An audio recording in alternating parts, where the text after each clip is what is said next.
After you have given these problems a try, continue the video and look through the solutions here. In part A, we start with a denominator that's a linear expression. So we have 21t plus 14 that's not supposed to be equal to 0. And to solve that, we can just subtract 14 and divide it by 21. And therefore we will get t doesn't equal to negative 14 over 21, and you can also reduce it further to t doesn't equal to negative 2 over 3, and that's the original domain restriction.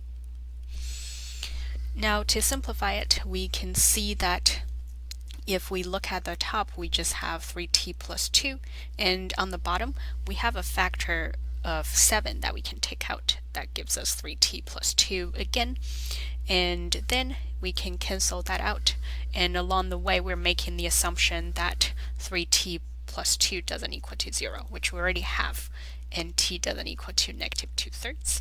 So if we look at the final result, we just have 1 over 7, and for 1 over 7, because we don't have any denominator that could possibly be 0, here the denominator is just 7, we would say the domain is all real numbers.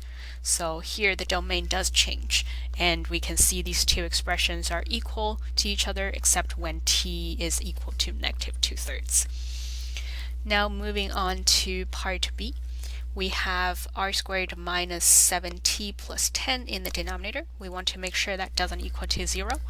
And this is good because we have to factor it anyways. We need to find two numbers that multiply to be 10, add to negative 7.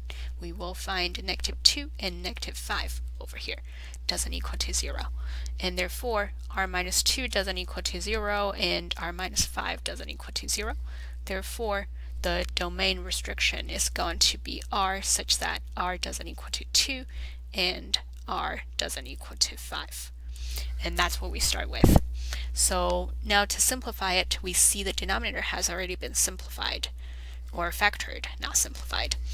On the top we have r squared minus r minus 2. That can again be factored over here. Two numbers that multiply to be negative 2. This is pretty nice to work with because 2 is a prime number. We get r minus 2 and r plus 1. So altogether, we get r plus 2 canceling each other out. Again, when we're doing this, we're making the assumption that r doesn't equal to 2 over here, which we already have.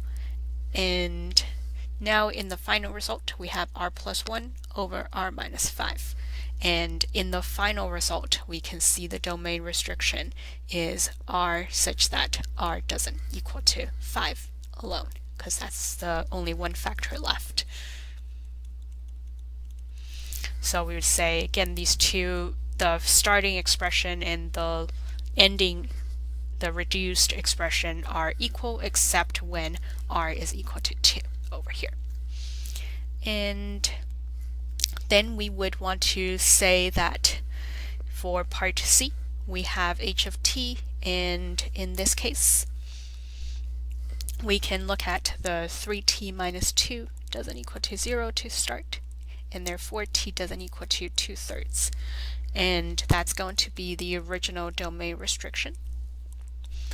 Now to simplify it, the denominator is just as is. On the numerator, we don't have any GCF to factor out, so that means we have to try to factor it directly using AC method. So we want a product of a times c, which is 6 times 6, or 36, and we want a sum of negative 13. And in this case, if you have tried it, you will see negative 4 and negative 9 are what we need. So I'm going to go ahead and rewrite negative 13t to be negative 4t minus 9t plus 6. And then we can group them to two groups. First two together, last two together, connected by addition. And on top, we can factor out 2t from the first group, which is 3t minus 2 left.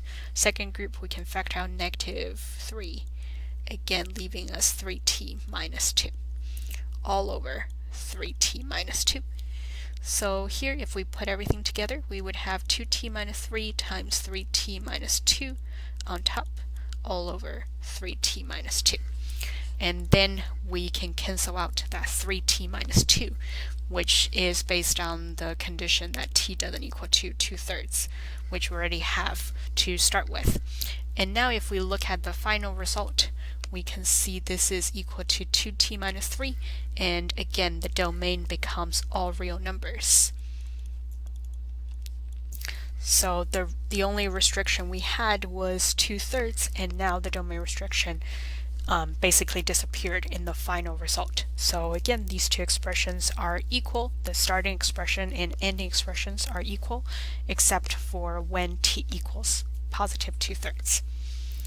Now the last part, for part D, we again start with the denominator, 6x squared minus 3x doesn't equal to 0, and we can do the GCF first. GCF will be 3x, leaving us 2x minus 1 doesn't equal to 0.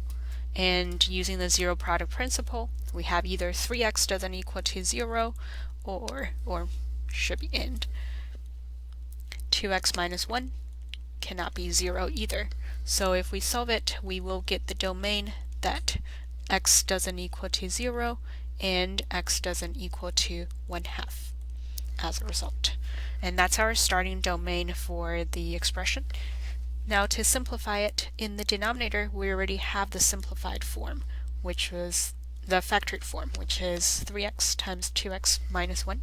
On the numerator, again, if you didn't recognize this is a special form, you can use the AC method and get the same result. The factoring would be 2x minus 1 times 2x minus 1. Or if you recognize this is a perfect squared trinomial, this is 2x minus 1 entirely squared. And then we get 2x minus 1 cancelled out, based on the assumption that x doesn't equal to 1/2, which we already have again. And all these conditions we already had because we are canceling out a factor from the denominator. So if it was a factor of the denominator, we would have considered it in the original denominator or domain restriction already. That's why these conditions were not in addition to what we have already started with.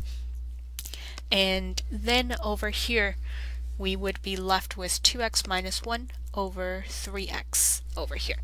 So now for the final domain restriction, we just want to make sure that 3x doesn't equal to 0. In other words, we would have x such that x doesn't equal to 0 being the final result for the domain. And all the middle steps when we're canceling and noting any of the restrictions, these are essentially telling us what are the changes between the domain we started with and the domain we end up with.